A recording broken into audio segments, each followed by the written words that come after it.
الحمدللہ وکفا والصلاة والسلام علی عباده الذین اصطفى خصوصا علی افضلهم وخاتم النبیین محمد الامین وعلی آلہ وصحبہ اجمعین. اما بعد فقد قال اللہ تبارک وتعالی کما ورد فی سورة العنکبوت: اعوذ باللہ من الشیطان الرجیم بسم اللہ الرحمن الرحیم. یا عبادی الذین آمنوا ان ارضی واسعۃ فإیای فاعبدون. کل نفس ذائقۃ الموت ثم الینا ترجعون. والذین آمنوا وعملوا الصالحات لنبوئنهم من الجنة غرفا تجری من تحتها الانہار خالدین فیها نعم اجر العاملین الذین صبروا وعلی ربهم یتوکلون. وکأین من دابة لا تحمل رزقها اللہ یرزقها وإیاکم وهو السمیع العلیم. صدق اللہ العظیم. رب اشرح لی صدری ویسر لی امری واحلل عقدۃ من لسانی یفقہوا قولی. اللہم ربنا الہمنا رشدنا واعذنا من شرور انفسنا. اللہم ارنا الحق حقا وارزقنا اتباعہ وارنا الباطل باطلا وارزقنا اجتنابہ. اللہم ربنا اجعلنا من عبادک الصابرین. آمین یا رب العالمین. ان مجالس میں مطالعہ قرآن حکیم کا ایک منتخب نصاب سلسلے وار زیر درس ہے. یہ منتخب نصاب 6 حصوں پر مشتمل ہے. پہلے حصے میں 4 جامع اسباق ہیں جن میں انسان کی کامیابی، فوز و فلاح اور نجات کے لیے جو شرائط بنیادی ہیں، لازمی ہیں، لا بد منہ ہیں، ان کا جامعیت کے ساتھ بیان ہے. سورۃ العصر، آیت البر، سورہ لقمان کا دوسرا رکوع، سورہ حامیم السجدہ کی آیات. پھر 4 حصے ہیں جن میں انہی 4 چیزوں کی تفصیل بیان ہوئی ہے. دوسرا حصہ ایمان کے مباحث پر مشتمل. تیسرا حصہ اعمال صالحہ کی تفصیل پر مشتمل. چوتھا حصہ تواصی بالحق، اس کے مختلف مراحل اور مراتب پر مشتمل. 5واں حصہ ہے جو تواصی بالصبر کی بحث جو ہے اس کو اپنے اندر سمیٹے ہوئے. آخری اور چھٹا حصہ ہوگا کہ جس میں پھر ایک نہایت جامع سورۃ الحدید کا درس ہوگا. اس 5ویں حصے میں جو صبر کی بحثیں آئی ہیں تو اس کے ضمن میں چند بنیادی باتیں جو کہ ذہن میں پھر مستحضر کر لیں. ان میں سے نمبر 1 یہ کہ صبر جو ہے وہ 3 قسم کا ہے. صبر علی الاطاعہ، اللہ کی اطاعت کرنے میں صبر. فجر کی نماز کے لیے اٹھنے کے لیے اس وقت چونکہ بڑی نیند گہری آئی ہوئی ہوتی ہے، رات بھر اگر کوئی مریض پریشان رہا ہو اور بے چین رہا، اس وقت اسے نیند آ جاتی ہے. اس وقت نیند کو توڑ کر اٹھنا تو واقعہ یہ ہے کہ اس کے لیے صبر کی ضرورت ہے. پھر یہ کہ مئی جون کے مہینوں میں روزہ رکھنا بڑے صبر کی بات ہے. تو صبر علی الاطاعہ، اللہ کے احکام کی پیروی اور اطاعت کرنے میں یہ صبر آئے. دوسرا ہے صبر علی المعصیہ، گناہوں سے بچنے کے لیے صبر. آدمی دیکھ رہا ہے کہ میں اگر اپنا وعدہ توڑ دوں تو مجھے بہت نفع ہو جائے گا، لیکن یہ معصیت ہے، اس سے رکنا تو اپنے نفس کو تھامنا ہوگا کہ وہ نفع کو نظر انداز کر دے اور اپنی بات پر جمع رہے. یا کوئی اور نفسانی خواہش ہے وہ ابھرتی ہے تو اس کو روکنے کے لیے انسان کے اندر طاقت چاہیے. یہ صبر ہے. تیسرا صبر جو ہے وہ ہے صبر علی الابتلاء، آزمائش پر صبر. اللہ تعالی کی طرف سے یہ ہمیشہ کا ایک قاعدہ ہے، قانون ہے کہ جو لوگ بھی ایمان کا دعویٰ کریں ان کو جانچا جاتا ہے، پرکھا جاتا ہے، امتحانات میں سے گزارا جاتا ہے، آزمائشوں کی بھٹیوں میں سے گزارا جاتا ہے. تو یہ صبر علی الابتلاء جو ہے یہ اصل میں موضوع ہے ہمارے اس 5ویں حصے کا. اس لیے نوٹ کر لیجئے کہ وہ صبر علی الطاعہ اور صبر علی المعصیہ وہ اس میں اصل میں زیر بحث نہیں ہے، وہ پچھلے حصوں میں آ چکے ہیں، از خود امپلائڈ ہیں۔ لیکن صبر علی الابتلاء، آزمائشوں کے اندر جمے رہنا، کوئی تکلیف ہے، پرسیکیوشن ہے، کسی طریقے سے آپ کو ستایا جا رہا ہے، وربل پرسیکیوشن ہے یا فزیکل پرسیکیوشن ہے، زبانی ایذا دی جا رہی ہے یا جسمانی ایذا دی جا رہی ہے، اس پر صبر کرنا، جانی نقصان ہے اس پر صبر کرنا، مالی نقصان ہے اس پر صبر کرنا، تو یہ سارے صبر جو ہیں یہ در حقیقت یہ موضوع ہے اس 5ویں حصے کا۔ اب اس میں بھی تاریخی اعتبار سے نوٹ کر لیجئے کہ ایک تھا وہ صبر جو صحابہ کو مکے میں کرنا پڑا، اور ایک وہ صبر و مصابرت ہے کہ جو مدینے میں آ کر شروع ہوا۔ مکے میں کیا تھا؟ یک طرفہ صبر تھا، جو تمہیں ستایا جائے، تکلیف دی جائے، جھیلو، برداشت کرو، کھڑے رہو، پیچھے بھی نہیں ہٹنا لیکن جوابی کارروائی بھی نہ کرنا۔ میرے نزدیک یہ صبر جو ہے یہ زیادہ مشقت طلب تھا، یہ صبر زیادہ مشکل ہے۔ جہاں آپ کو اجازت ہو کہ کوئی آپ کو برا کہے آپ بھی جواب میں برا کہیں، کوئی آپ کو اینٹ مارے آپ پتھر دے مارے، تو ظاہر بات ہے کہ وہاں بھی صبر کی ضرورت تو ہے، لیکن یہ کہ آدمی کا ٹھنڈا ہو جاتا ہے دل کہ میں نے بھی بدلہ لے لیا ہے، میں نے بھی پتھر مار لیا ہے۔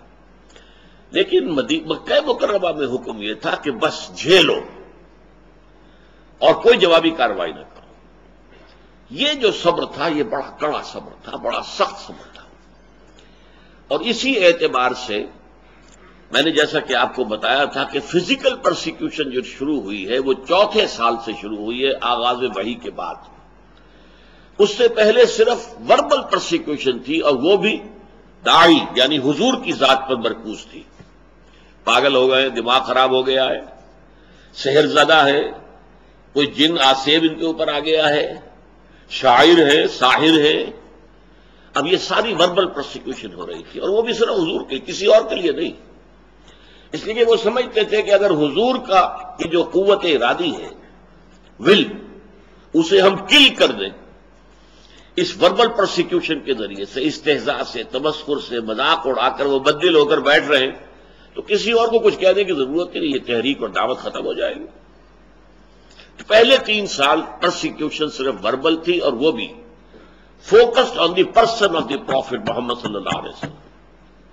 4تھے سال سے جب انہوں نے دیکھا کہ یہ تو نہ نبی کے حوصلے میں اور عزم میں کوئی کمی آئی، اور نہ یہ دعوت جو ہے رکی ہے، بلکہ دعوت تو پھیل رہی ہے، خاص طور پر ہمارے نوجوانوں میں، جو ہمارے مستقبل، ہمارے چشم و چراغ ہیں، وہ ان کے گر جمع ہو رہے ہیں، اور ہمارے غلام جو اب تک تو ثابت تھے اپنی قسمت پر کہ ٹھیک ہے ہماری قسمت تھی، اب غلام بنا دیے گئے، لہذا جو آ رہا ہے جیل رہے ہیں۔ اب ان میں یہ دعوت نفوذ کر رہی ہے، تو یہ تو ایسا ہے کہ جیسے بارود کا گودام ہو اور اس میں کوئی آگ لگائی جا رہی ہے۔ تب انہوں نے پھر فزیکل پرسیکیوشن کا آغاز، انہیں مارو، انہیں پیٹو، انہیں بھوکا رکھو، انہیں لوہے کی زنجیروں میں باندھ کر گھروں میں ڈال دو، فاقے دو انہیں، اور ان کو شدید ترین ایذائیں دو۔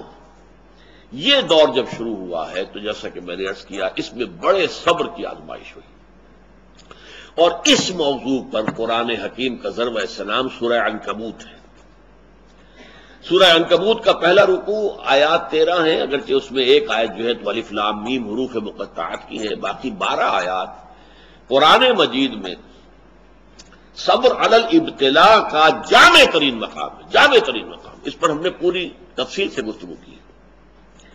اس کے بعد کے جو 6 رکوع ہیں ان کو 2 حصوں میں تقسیم کیا جا سکتا ہے۔ پہلے 3 حصوں میں گفتگو یہ ہے کہ زیادہ تر مشرکین سے ہو رہی ہے، ظاہر بات ہے کہ مکی صورتوں میں وہ مضمون تو جاری رہے گا، اور اس میں یہ ہے کہ پچھلے انبیاء کی کہانیاں جو ہیں، ان کے داستانیں، ان کے حالات و واقعات بیان کیے جا رہے ہیں، تاکہ ایک طرف انہیں یقین آ جائے کہ ان کا انجام بھی وہی ہوگا، اور ایک طرف اہل ایمان کے دل کو تسلی ہو کہ بالآخر فتح جو ہے اہل ایمان کی ہوگی۔ تو یہ 3 رکوع ان دونوں پر مشتمل ہے، اگرچہ اس میں 2 باتیں بڑی بنیادی صبر کے ضمن میں بہت ہی بنیادی اہمیت کی آئی ہیں، وہ میں نے نوٹ کی کروائی تھی آپ کو۔ نمبر 1 یہ کہ یہ جو لوگ توحید کو چھوڑ کر کچھ تانے بانے بناتے ہیں اپنے عقائد اور اعمال کے، یہ ان کی مثال ایسی ہے کہ جیسے مکڑی بھی ایک جالا تن لیتی ہے، تانا بانا تو اس کا بھی ہے، جالا ہے، اس کا گھر ہے. تو ان کی مثال ہے کہ مثل العنکبوت اتخذت بیتا، وہ بھی ایک گھر بناتی ہے. وَإِنَّ أَوْهَنَ الْبُيُوتِ لَبَيْتُ الْعَنكَبُوتِ، حالانکہ معلوم ہے کہ تمام گھروں میں سب سے زیادہ کمزور گھر جو ہے وہ مکڑی کا گھر ہے. تو ان کے یہ تانے بانے بے بنیاد ہیں، غیر معقول ہیں، نہ فطرت میں بنیاد ہے نہ عقل میں بنیاد ہے. ذرا سی آپ اس کا تجزیہ کریں گے تو معلوم ہو جائے گا کہ بے بنیاد ہے، بے اصل ہے، ان کی کوئی حیثیت ہی نہیں. اور دوسری مثال بہترین دی تھی، اور وہ یہ کہ حق کے منکشف ہونے کے باوجود جو لوگ باطل پر اڑے رہتے ہیں، ان میں بڑی تعداد ایسے لوگوں کی ہوتی ہے جو صرف اپنے تعلقات کی بنا پر وہیں پہ جمے رہتے ہیں. کیا کریں، اگر ہم بدل لیں گے بات تو ٹھیک ہے، لیکن ہم نئی بات قبول کریں گے تو اپنے خاندان والوں سے کٹ جائیں گے، اپنے رشتہ داروں سے کٹ جائیں گے. کوئی جماعت ہے اس میں ہم شریک ہیں، لیکن اتنے سال ہو گئے، ہمیں 50 برس ہو گئے، ہماری رشتہ داریاں اسی جماعت میں ہو گئی ہیں، ہمارے کاروباری اتحاد وہی ہے. اب اس جماعت کو چھوڑ کر ہم کیسے جو ہے پنپے کے کیسے؟ تو اس لیے کہا گیا ہے کہ ان کی مثال کیا ہے کہ ان کا معاملہ یہ ہے کہ مودۃ بینکم فی الحیات الدنیا، تم باطل پر اڑے ہوئے ہو صرف اپنی دنیاوی جو زندگی ہے اس کے محبتوں اور تعلقات کی وجہ سے. یہ نہیں ہے کہ تم اس پر مطمئن ہو، کنونسڈ ہو، حقیقت تم پر منکشف ہو چکی ہے. یہ بات صحیح نہیں ہے، ہم غلط راستے پر جا رہے ہیں. لیکن مودۃ بینکم فی الحیات الدنیا یہ چیز ہے جو تمہیں روکے ہوئی ہے، آپ اس کو چھوڑ نہیں سکتے. آخری 3 رکوع جو ہیں وہ میں نے عرض کیا تھا کہ یہ 3 رکوع در حقیقت اس میں 2 مضامین جو ہیں ان کو لپیٹ دیا گیا ہے، بٹ دیا گیا ہے. ان میں سے ایک مضمون ہے وہی اہل ایمان سے خطاب، کہ آزمائش کے وقت کیا چیزیں ہیں جو تمہیں قائم رکھیں گی، تمہیں طاقت کس سے حاصل ہوگی، صبر کی بنیاد کن چیزوں پر قائم ہوگی. تو اس میں ہم نے دیکھا کہ جو 21ویں پارے کی جو پہلی آیات ہے نہایت جامع تھی، ذکر کی اہمیت.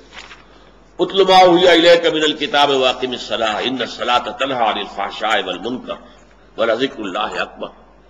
پھر یہ بھی فرمایا گیا کہ اہل کتاب کے ساتھ جو ہے ان کے ساتھ جو ہے مجادلہ کرو، لیکن بڑے اچھے اسلوب سے مشترک بات تلاش کرو اور وہاں سے بات شروع کرو. اس طرح کے ہدایات آ گئی. پھر یہ ہے کہ مشرکین سے بات شروع ہو گئی. اب جو یہ آخری حصہ ہے آیت نمبر 56 سے لے کر 69ویں آیت تک، اس میں بھی آپ دیکھیں گے پہلی 5 آیات نہایت اہم ہیں ان لوگوں سے خطاب کر کے جو ان مشکلات و مسائل کی بھٹیوں میں سے گزر رہے تھے. ان میں سے بعض لوگ ایسے بھی تھے کہ جن کے صبر کا پیمانہ اب لبریز ہو رہا تھا، مزید ہمت اپنے اندر نہیں پاتے تھے اس پرسیکیوشن کو برداشت کرنے کی.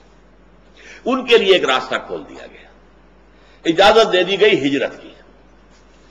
اگر تم ہمارے دین پر قائم نہیں رہ سکتے، اس جگہ پر اتنی سختی ہے، اتنا تشدد ہے، تو ٹھیک ہے تم ہجرت کر جاؤ، میری زمین بڑی وسیع ہے، بڑی کشادہ ہے، زمین سے نہ بندھے رہو. پروفیسر مرزا محمد منور صاحب ایک لفظ استعمال کیا کرتے تھے، میں اس کو انہی کے حوالے سے استعمال کر رہا ہوں. Islamic culture is not earth bound. اسلامی تہذیب اور ثقافت جو ہے وہ زمین سے جڑی ہوئی نہیں ہے. ایک ہوتا زمین، بھارت ماتا، ہم سب بھارت کی اولاد ہیں، نہیں، سنز آف دی سوائل، نو. ہمارا تعلق نظریات سے ہے، اللہ سے ہے، ایمان سے ہے. اس بنا پر ہماری ایک جمعیت ہے. ان کی جمعیت کا ہے ملک و نسب پر اعتبار، اور قوت دین سے ہے مستحکم جمعیت تیری. تو اس اعتبار سے مسلمان جو ہے وہ ارتھ باؤنڈ نہیں ہے. اگر ایک جگہ پر رہتے ہوئے تم دین پر نہیں چل سکتے، چھوڑو اس جگہ کو، دفع کر دو اسے اور چلے کہیں اور چلے جاؤ. لیکن ساتھ ہی کچھ اور باتیں بھی کہہ دی گئی. تو یہ در حقیقت اور یہ موقع کیا تھا؟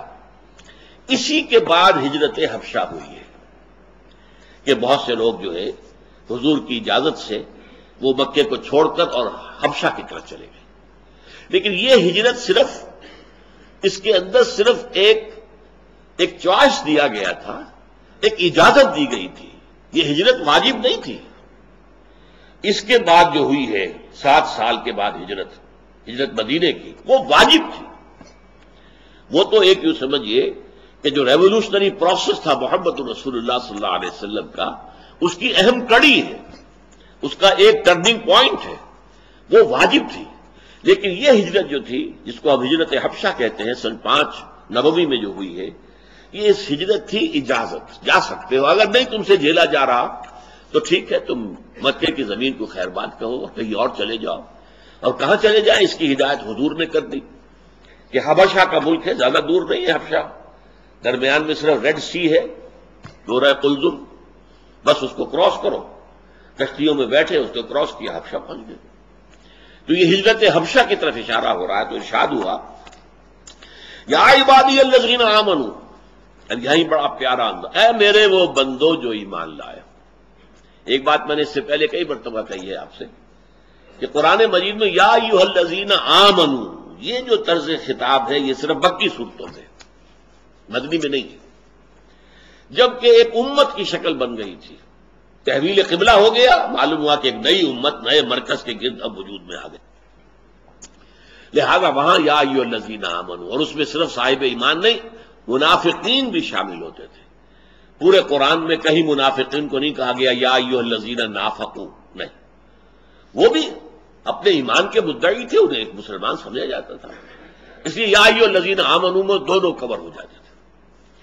قرآن مجید میں مکی صورتوں میں یا ایھا الذین آمنوا کا لفظ صرف ایک صورت میں آیا ہے، اور وہ صورت ہے کہ جس کے بارے میں اختلاف ہے کہ وہ مکی ہے یا مدنی ہے، وہ سورہ حج ہے۔ اس کے بارے میں یہ رائے بھی ہے کہ وہ مکی ہے، اور یہ رائے بھی ہے کہ مدنی ہے، اور اس کی بعض آیات جو ہیں جن سے محسوس ہوتا ہے کہ وہ مدنی ہے، وہ اصل میں میرے نزدیک برزخی آیات ہیں، نہ مکی نہ مدنی، یعنی حضور کے سفر ہجرت کے دوران نازل ہوئی ہے۔ مکہ آپ چھوڑ چکے، مدینہ ابھی پہنچے نہیں، دوران اس سفر جو آیات نازل ہوئی اس کو میں برزخی کہہ رہا ہوں، جو دنیا اور آخرت کی زندگی کے درمیان ایک مرحلہ ہے برزخی، ایسے ہی یہ مکی اور مدنی کے درمیان ہے۔ مگر اس کے علاوہ پوری مکی صورتوں کے اندر، ویسے وہ صورت بحیثیت مجموعی میرے نزدیک مکی ہے، لیکن اس کی وہ آیات جن کی بنا پر لوگوں نے یہ گمان کیا کہ مدنی ہے، وہ میرے نزدیک برزخی ہیں، یعنی مکی اور مدنی کے درمیان کی۔ باقی اگر مکی صورت میں خطاب ہوتا ہے تو یا عبادی الذین آمنوا، یا عبادی الذین اسرفوا، اور یہ بڑا ہی محبت آمیز، اے میرے وہ بندو جو ایمان لائے۔ اب اس سے زیادہ التفات اور عنایت اور توجہ، اپنائیت جسے کہ اے میرے وہ بندو، اسی کی ایک مثال آپ کو ملتی ہے سورہ زمر میں، قل یا عبادی الذین اسرفوا علی انفسہم لا تقنطوا من رحمت اللہ، اے نبی ان سے کہہ دیجئے اے میرے وہ بندو جنہوں نے اپنے اوپر ظلم کیا ہے، کوئی گناہ کمائے ہیں، کوئی معصیت کا ارتکاب کیا ہے، تو جان لو کہ تمہارا رب جو ہے وہ رحیم ہے، تواب ہے، وہ تو تمام گناہ معاف کر دے گا۔ لا تقنطوا، مایوس نہ ہو جائے گا اس کی رحمت سے، یا عبادی الذین اسرفوا لا تقنطوا من رحمت اللہ انہ یغفر الذنوب جمیعا، سارے گناہ۔ حدیث میں آتا ہے کہ کوہ احد جتنے گناہ بھی ہوں تو میں معاف کر دوں گا آنے واحد میں، توبہ کرو خلوص کے ساتھ، آنے واحد میں سب نسیم منسیہ ہو جائیں گے جیسے کہ ان کا وجود تھا ہی نہیں۔ وہی انداز ہے یا عبادی الذین آمنوا ان ارضی واسعۃ، دیکھو ہماری زمین بہت کشادہ ہے، صرف مکہ ہی تو نہیں ہے رہنے کی جگہ، ارضی واسعۃ۔ ہاں عرب کے اندر جو ہے سارے علاقے وہ قریش کے تابع تھے، لہذا قریش کے مقابلے میں پناہ دینے والا کوئی قبیلہ نہیں تھا، لہذا عرب کی سرزمین تو اپنی وسعت کے باوجود تنگ ہو چکی تھی۔ البتہ عرب سے باہر پوری دنیا پڑی ہے، جاؤ، لیکن ڈٹے رہو، ایمان سے پیچھے نہ ہٹنا۔ ان ارضی واسعۃ فإیایا فاعبدون، بس میری ہی بندگی کرو، یہاں نہیں کر سکتے تو وہاں جا کر کرو۔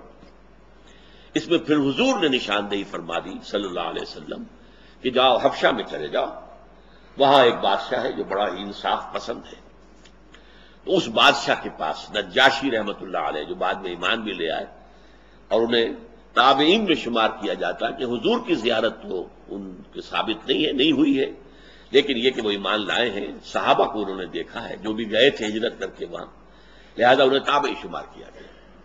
ان ارضی واسعۃ فإیایا فاعبدون، میری ہی بندگی کرو۔ اسی سے ملتے جلتے ایک اشعار ہیں حضرت علی رضی اللہ تعالی عنہ کے، بلاد اللہ واسعۃ فضاء، اللہ کی سرزمین جو ہے وہ بڑی وسیع ہے، بلاد اللہ واسعۃ فضاء ورزق اللہ فی الدنیا فصیح، اور اللہ کا رزق بھی دنیا میں بہت پھیلا ہوا ہے۔ فقل لقائل القاعدین علی ہوان، تو ذرا جو لوگ بے عزتی بے غیرتی کی وجہ سے بھی رہ رہے ہیں کسی جگہ، ایک جگہ رہ رہے ہیں اگرچہ بے عزتی ہو رہی ہے، توہین ہو رہی ہے، اہانت ہو رہی ہے، ان کی حمیت کو کچلا جا رہا ہے، فقل للقاعدین علی ہوان، اس توہین آمیز روش کے باوجود جو وہاں بیٹھے ہوئے ہیں ان سے کہہ دو، فقل للقاعدین علی ہوان اذا ضاقت بکم ارض فصیحوا، اگر کوئی ایک زمین تم پر تنگ پڑ جائے تو چھوڑو اس کو، کہیں اور چلے جاؤ، اپنی عزت نفس کی حفاظت کرو، اور یہاں معاملہ ایمان کا ہے، اپنے ایمان کی حفاظت کرو۔ تو یا عبادی الذین آمنوا ان ارضی واسعۃ فایای فاعبدون کل نفس ذائقۃ الموت ثم الینا ترجعون۔ اب اس میں دوسرا رخ بھی آ گیا، دیکھو یہاں کے تشدد سے آخری اندیشہ اسی کا ہے نا کہ وہ تمہیں قتل کر دیں گے، لیکن سوچ لو اگر ابھی تم قتل سے بچ جاؤ گے تو کیا موت سے بچے رہو گے؟ موت تو آنی ہے، آج نہیں تو کل، کل نہیں تو پرسوں۔ لہذا یہ اجازت تھی، کیونکہ صرف یہ کوئی حکم نہیں تھا ہجرت کا، اجازت تھی، اور اس اجازت کے اندر یہ چیز امپلائڈ تھی کہ جس کی ہمت جواب دے رہی ہو، جس میں مزید جھیلنے کی جو ہے برداشت کرنے کی ہمت نہ اپنے اندر پائے، وہ چلا جائے۔ لیکن انہی سے کہا جا رہا ہے کہ موت سے بچ کر تو تم کہیں نہیں جا سکتے۔ اگر سمیہ رضی اللہ تعالی عنہ اور یاسر رضی اللہ تعالی عنہ کو شہید کر دیا ابو جہل نے، فرض کرو تمہیں بھی کر دیں تو کیا تمہیں تکلیف ہوگی؟ سیدھے جنت میں جاؤ، حساب کتاب کا انتظار نہیں ہوگا، یوم قیامت کا بھی انتظار نہیں۔ باقی لوگ بڑے سے بڑا ولی اللہ ہو وہ بھی جنت میں داخل ہوگا قیامت کے بعد، حساب کتاب کے بعد، اور تم تو جاؤ گے فوراً جنت کے اندر۔ لہذا یہ پہلو سامنے رکھو۔ اب دیکھیے میں نے عرض کیا تھا پہلے رکوع کے درس میں کہ دو چیزیں اس میں ساتھ ساتھ چلتی ہیں، دل جوئی بھی اور ڈانٹ ڈپٹ بھی۔ یہاں دل جوئی کا پہلو کیا ہے؟ ٹھیک ہے بھائی، اگر برداشت سے باہر بات ہو رہی ہے تمہارے تو جاؤ، تمہیں اجازت ہے، تم ہجرت کرو۔ ساتھ یہ بھی کس چیز سے ڈر کر جا رہے ہیں؟ وہ موت سے، موت تو آنی ہے، کل نفس ذائقۃ الموت ثم الینا ترجعون، پھر ہماری طرف تمہیں پلٹنا ہے، لوٹا دیا جائے گا۔ والذین آمنوا وعملوا الصالحات، اور وہ لوگ جو ایمان لائیں اور عمل صالح کریں، جو ڈٹے رہے اس پر، لنبوئنہم من الجنۃ غرفا تجری من تحتہا الانہار، ہم لازماً انہیں جگہ دیں گے جنت کے بالا خانوں میں جن کے نیچے نہریں بہ رہی ہوں گی۔ یہاں دیکھیے وہی صیغہ اب آ رہا ہے جو پہلے رکوع میں بار بار آیا، لنجزینہم احسن الذی کانوا یعملون، وہاں پر آیا تھا ہم تو لازماً آزمائیں گے، ولنبلون، جو بھی ہیں ان کو آزمایا جائے گا۔ تو اس اعتبار سے وہی صیغہ تاکید کا، لنبوئنہم، ہم لازماً انہیں دیں گے، جگہ دیں گے، من الجنت غرفا، جنت کے بالا خانوں میں، تجری من تحتہا الانہار، جن کے نیچے نہریں بہتی ہوں گی، خالدین فیہا، اس میں وہ ہمیشہ ہمیشہ رہیں گے، نعم اجر العاملین، بہت ہی اچھا اجر ہوگا عمل کرنے والوں کا۔ اور اب نہایت خوبصورت مقام ہے یہاں پر، عمل کرنے والوں کی بنیاد کیا ہے؟